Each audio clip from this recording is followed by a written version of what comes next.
ബാലൻ cinema കണ്ടു. Janeman, Manjummel boys എന്നീ സിനിമകൾക്ക് ശേഷം ചിദംബരം ഡയറക്ട് ചെയ്ത പടമാണ്. പുള്ളി തന്നെയാണ് ഇതിന്റെ സ്ക്രിപ്റ്റും എഴുതിയിട്ടുള്ളത്. ജിത്തു മാധവനാണ് ഇതിന്റെ കഥ എഴുതിയത്. ഫർസാന പാലത്തിങ്കൽ, ആദിശേഷൻ, മുഹമ്മദ് സിനാൻ, ജീൻ പോൾ ലാൽ തുടങ്ങിയവർ അഭിനയിച്ച ഈ മലയാളം ക്രൈം ഡ്രാമ സിനിമയെ കുറിച്ചാണ് ഇന്ന്. ഒരു കുട്ടിയും അവന്റെ അമ്മയും അവരുടെ ജീവിതയാത്രയാണ് ബാലൻ എന്ന സിനിമ പറയുന്നത്. തനിക്ക് ലൈഫിൽ പറ്റിയതുപോലെയൊന്നും തന്റെ മകന്റെ ജീവിതത്തിൽ ഉണ്ടാകരുത് എന്ന ഒരു അമ്മയുടെ നിശ്ചയദാർഢ്യമാണ് ഈ പടം എന്നും പറയാം. പടം എങ്ങനെയുണ്ടെന്ന് ചോദിച്ചാൽ ഒരു ഗംഭീര സിനിമയാണ്. എനിക്ക് ഭയങ്കരമായിട്ട് ഇഷ്ടപ്പെട്ടു. ശക്തമായിട്ടുള്ള ഒരു കഥയുണ്ടെന്നുള്ളത് തന്നെയാണ് പടത്തിന്റെ ഏറ്റവും വലിയ പോസിറ്റീവ്. അത് ഡെവലപ്പ് ചെയ്ത് സ്ക്രിപ്റ്റ് ആക്കി മാറ്റിയപ്പോഴും, ആൾക്കാരെ കാസ്റ്റ് ചെയ്തപ്പോഴും, അവർ പെർഫോം ചെയ്തപ്പോഴും, മേക്ക് ചെയ്തപ്പോഴും ഫൈനൽ ഔട്ട്പുട്ടും എല്ലാം നന്നായിട്ട് വന്നു എന്നുള്ളതാണ്. വമ്പൻ ബയറ്റിൽ ഒരുക്കിയതോ അല്ലെങ്കിൽ വൻ താരനിരയോ ഒന്നുമില്ലാതെ വന്ന ഒരു കിടിലം പടമാണ്. സോ ഈ വർഷത്തെ one of the best script എന്ന് തന്നെ പറയാം. വളരെ അൺകൺവെൻഷണൽ ആയിട്ടുള്ള കഥയും കഥാപാത്രങ്ങളും ഉള്ള ഒരു സിനിമയാണ്. എന്നാൽ അതേസമയം കുറേയധികം നൊസ്റ്റാൾജിയ ഫീൽ ചെയ്യുകയും ചെയ്തു. എനിക്ക് പേഴ്സണലി ഇപ്പോ 80കളിലേക്ക് ചില സ്ട്രോങ് കണ്ടന്റ് ഓറിയന്റഡ് ആയിട്ടുള്ള സിനിമകളുണ്ട്. ഇപ്പൊ പറയുകയാണെങ്കിൽ നൊമ്പരത്തിപ്പൂവ്, കാക്കോത്തിക്കാവിലെ അപ്പൂപ്പൻ താടികൾ, പഞ്ചാഗ്നി, ഇരകൾ, ഈ പടങ്ങളുമായിട്ടൊന്നും ഞാൻ കമ്പയർ ചെയ്യല്ല കേട്ടോ, അതുപോലുള്ള പടമേ അല്ല. പക്ഷേ ആ ഒരു വൈബ്, ഒരു 80കളിലെ സിനിമയൊക്കെ കാണുന്ന ഒരു വൈബ് എനിക്ക് ഫീൽ ചെയ്തായിരുന്നു. ഇതിലെ ഒരു ഭീകരവശം അല്ലെങ്കിൽ ആ ഒരു ഡാർക്ക് സൈഡ് ആ ക്യാരക്ടേഴ്സിന്റേത് സാധാരണക്കാർക്ക് അങ്ങനെ റിലേറ്റ് ചെയ്യാനോ ഉൾക്കൊള്ളാനോ ഒന്നും പറ്റിയില്ലെങ്കിൽ പോലും ആ ഒരു അമ്മ മകൻ ബോണ്ട്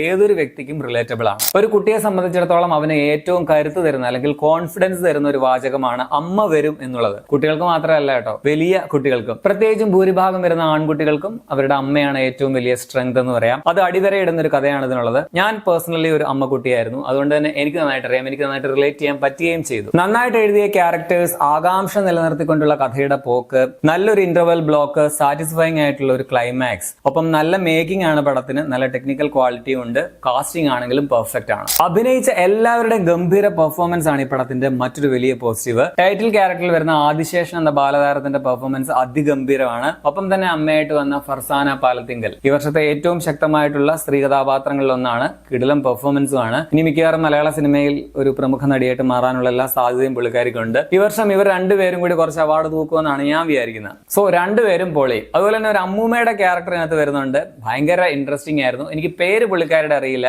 ആ ചെയ്ത നടിയുടെ. പുള്ളിക്കാരി കിടിലായിരുന്നു കേട്ടോ. ആദ്യമായിട്ട് അഭിനയിക്കുകയാണെന്ന് തോന്നുന്നു. എന്തായാലും അമ്മച്ചി അടിപൊളിയായിട്ട് ആയിട്ടുണ്ട്. അതുപോലെ ഇതിലൊരു പ്രമുഖ താരം ഒരു സപ്പോർട്ടിംഗ് ക്യാരക്ടർ റോളിൽ വന്നിട്ടുണ്ട്. ഈ അടുത്ത കാലത്ത് പല സൂപ്പർ സ്റ്റാർസ് ക്യാമിയോ റോൾ വന്നതിനേക്കാൾ ബെറ്റർ ആയിട്ട് എനിക്ക് തോന്നി ക്യാരക്ടർ വൈസ്. പുള്ളി തന്നെ മെയിൻ റോളിൽ ഈയിടെ വന്ന പടങ്ങളെക്കാളും ബെറ്റർ ക്യാരക്ടറാണ്. സത്യം പറഞ്ഞാൽ പുള്ളി തന്നെ അത് ചെയ്യണമെന്നൊന്നുമില്ല. വേറെ ഏതെങ്കിലും ഒരു അത്രയ്ക്കും സ്റ്റാർ വാല്യൂ ഇല്ലാത്തൊരു നടൻ ചെയ്താലും മതി. പക്ഷെ പുള്ളി അത് ചെയ്തപ്പോൾ അതിനൊരു ഇമ്പാക്ട് ഉണ്ടായിരുന്നു. ആ ഒരു ലുക്കും പിന്നെ അതിനുള്ള ഒരു ഇമോഷണൽ വെയിറ്റേജ് ഒക്കെ നന്നായിട്ടുണ്ടായിരുന്നു. രണ്ടാം പകുതിയിൽ വരുന്ന സിനാന്റെ ആണ് മറ്റൊരു കിടിലം പെർഫോമൻസ്. ലുക്കൊക്കെ കറക്റ്റ് മാച്ചായിട്ടാണ് എനിക്ക് തോന്നിയത്. ഒരു ക്യാരക്ടർ വളർന്നു വലുതാകുന്നു, അത് ഇന്ന ആളാണെന്ന് പറയാതെ തന്നെ നമുക്ക് മനസ്സിലാക്കുക എന്ന് പറയുന്ന ഒരു പടത്തിന്റെ കാസ്റ്റിംഗിന്റെ മികവ് കൂടിയാണ്. പവിത്രൻ എന്ന പോലീസുകാരനായിട്ട് വന്ന ജീൻ പോൾ ലാൽ, അതുപോലെ ഒരു ചായക്കടക്കാരൻ ചേട്ടനുണ്ട്, പുള്ളിയുടെ പേര് എനിക്കറിയില്ല. ബീന ആന്റണി, സിസിലി എന്ന പോലീസുകാരിയായിട്ട് വന്ന നടി, പിന്നെ ഒരു പോലീസ് റോളില് ഡയറക്ടർ ഗിരീഷ് ഏടി വരുന്നുണ്ട്. അങ്ങനെ വന്നവരും പോയവരും എല്ലാവരും കിടിലം പെർഫോമൻസ് ആയിരുന്നു. ഒരാൾ പോലും മോശമാക്കിയിട്ടില്ല എന്നുള്ളതാണ്. ടെക്നിക്കലിയും പടം മികച്ചതാണ്. ഷൈജു ഖാലിദിന്റെ ക്യാമറ, വിവേക് ഹർഷന്റെ എഡിറ്റിംഗ്, ഒപ്പം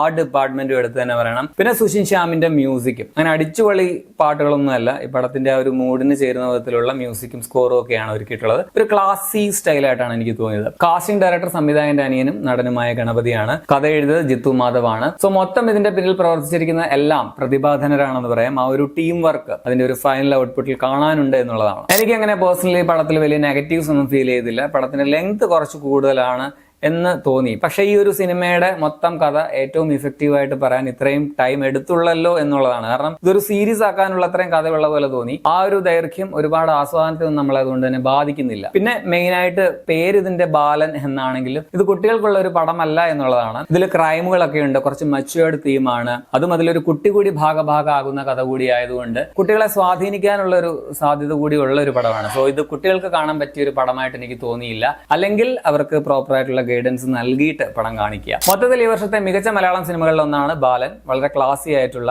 നല്ല സ്ക്രിപ്റ്റും നല്ല പെർഫോമൻസും നല്ല മേക്കിങ്ങും ഒക്കെ ഉള്ള ഒരു ഗംഭീര പടമാണ്. തീർച്ചയായിട്ടും ഇത് മിസ് ചെയ്യരുത്. നല്ല സൗണ്ട് ആൻഡ് പിക്ചർ ക്വാളിറ്റി ഉള്ള ഒരു തിയേറ്ററിൽ തന്നെ കാണാൻ ശ്രമിക്കുക. ഞാൻ ഇത്രയും പോസിറ്റീവ് പറയുന്നതുകൊണ്ട് ഇത് പെയ്ഡ് റിവ്യൂ ആണെന്ന് കരുതണ്ട. എനിക്ക് നന്നായിട്ട് ഇഷ്ടപ്പെട്ടാൽ ഞാൻ ആ സിനിമയെ കുറിച്ച് വാദോരാതെ പോസിറ്റീവ് പറയും. സോ എനിക്ക് പേഴ്സണലി പടം നന്നായിട്ട് ഇഷ്ടപ്പെട്ടായിരുന്നു. ഇത് നിങ്ങൾക്ക് ഇപ്പോൾ തിയേറ്ററുകളിൽ കാണാം. 2 മണിക്കൂർ 27 മിനിറ്റ് ആണ് സിനിമയുടെ റൺ ടൈം. പിന്നെ ഞാൻ പറഞ്ഞതുപോലെ ഒരു കുട്ടിയുടെ കഥയൊക്കെ ആണെങ്കിലും കുട്ടികൾക്കുള്ള സിനിമയേക്കാൾ ഈ പടം സംസാരിക്കുന്ന ഒരു പ്രമേയം കൊണ്ട് ഇതൊരു 18+ ഫിലിം ആണ് എന്ന് പറയാം. അപ്പൊ നിങ്ങൾ ഈ പടം കണ്ടുള്ളവരാണെങ്കിൽ നിങ്ങളുടെ അഭിപ്രായം കമന്റിൽ രേഖപ്പെടുത്തുമല്ലോ. ശരി, എന്നാ.